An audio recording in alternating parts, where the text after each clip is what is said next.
नमस्कार, NBC 24 देख रहे हैं आप और मैं हूं आपके साथ मानसी। पटना के बालू घाटों को लेकर अब सरकार फुल ऑन एक्शन मोड में आ गई है। नीतीश कुमार ने तैयारी कर ली है अब बुलडोजर चलाने की। बिहार में एक तरफ जहां 20 से 25 हजार करोड़ के अवैध शराब के कारोबार होने की बात कही जाती है, तो दूसरी तरफ 10,000 करोड़ के अवैध बालू कारोबार की भी चर्चा की जाती है। इसी अवैध बालू के कारोबार के लिए गैंगवार से लेकर पुलिस और खनन अधिकारियों पर हमले तक हो जाते हैं, उनकी हत्या तक कर दी जाती है। अवैध बालू कारोबार के कारण ही आज बालू बिहार में महंगा बिक रहा है। पूरा सिंडिकेट इसको लेकर काम करता है, जिसमें राजनीतिक से लेकर प्रशासन के लोग भी शामिल होते हैं। इसीलिए इसे रोकना है नीतीश सरकार के लिए एक बड़ी चुनौती है। बालू के अवैध कारोबार पर सियासत भी खूब होती है। जदयू, राजद और बीजेपी एक दूसरे पर बालू के अवैध कारोबार में शामिल लोगों को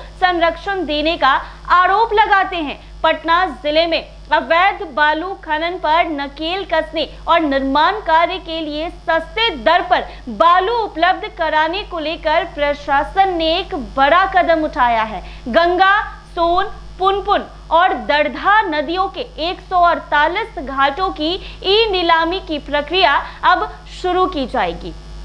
पटना जिले में बालू की कमी और अवैध खनन की समस्या को खत्म करने के लिए यह एक बड़ा कदम है। पटना खनन एवं भूतत्व विभाग ने जिले की 4 प्रमुख नदी यानी गंगा, सोन, पुनपुन और दरधा के 148 बालू घाटों की अगले 5 साल के लिए ई नीलामी शुरू कर दी है। मंगलवार 13 मई 2025 को जारी अधिसूचना के मुताबिक इस नीलामी का मकसद न सिर्फ निर्माण कार्य के लिए सस्ती दर पर बालू उपलब्ध कराना है, बल्कि अवैध खनन पर लगाम लगाना है और सरकारी राजस्व को बढ़ाना है। पटना जिला प्रशासन ने इस बार 148 बालू घाटों को नीलामी के लिए चिन्हित किया है। इनमें गंगा और सोन नदी के घाट प्रमुख हैं, जिनके पीले और सफेद बालू की मांग बिहार में सबसे ज्यादा है। पुनपुन और दरधा नदियों के कुछ घाटों की नीलामी पहले ही हो चुकी है और अब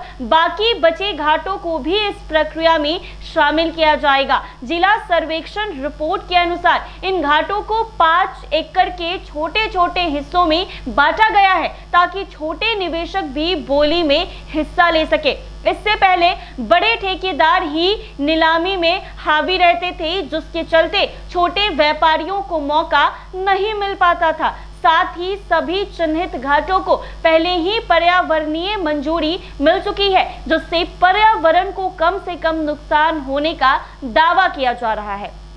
ई नीलामी में हिस्सा लेने के लिए बोली लगाने वाले 15 मई 2025 की सुबह 11 बजे से निविदा दस्तावेज ऑनलाइन डाउनलोड कर सकते हैं। सरकारी जानकारी पटना जिला की आधिकारिक वेबसाइट patna.nic.in पर उपलब्ध है। बोली जमा करने की आखिरी तारीख 12 जून 2025 को शाम 4 बजे तक है। इसके बाद सफेद बोली दाताओं को नवंबर 2025 तक खनन शुरू करने की अनुमति मिल जाएगी। यह प्रक्रिया अगले 5 साल यानी 2030 तक वैध रहेगी। ज्ञात हो कि अवैध बालू खनन लंबे समय से एक बड़ी समस्या है। 2023 में डीएम चंद्रशेखर सिंह ने खनन टास्क फोर्स की बैठक में अवैध खनन के खिलाफ लगातार छापेमारी और सख्त कार्रवाई के निर्देश दिए थे।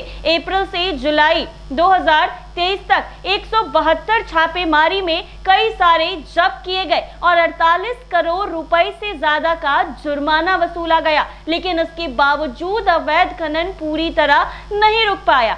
इस नीलामी से सरकार को उम्मीद है कि वैध खनन को बढ़ावा मिलेगा और अवैध खनन पर लगाम लगेगी। 2025 में बिहार सरकार ने नए नियम बनाए, जिसमें अवैध खनन करने वालों पर पहली बार में 5 लाख और दूसरी बार में 10 लाख रुपए का जुर्माना तय किया गया। बार बार उल्लंघन करने पर लाइसेंस रद्द करने का प्रावधान भी है। लेकिन अब सवाल ये है कि क्या ये नियम जमीनी स्तर पर लागू हो पाएंगे, क्योंकि अतीत में पुलिस और स्थानीय प्रशासन की मिलीभगत की कई शिकायतें सामने भी आई थी। लेकिन अब बिहार के मुख्यमंत्री नीतीश कुमार ने बड़ी तैयारी कर ली है, या फिर अब यूं कह ले तो अब अवैध खनन पर नीतीश कुमार का बुलडोजर चलेगा, क्योंकि पटना की 148 खातों की ई नीलामी की जाएगी। ऐसे ही तमाम अपडेट्स के लिए बने रहे NBC 24 के साथ।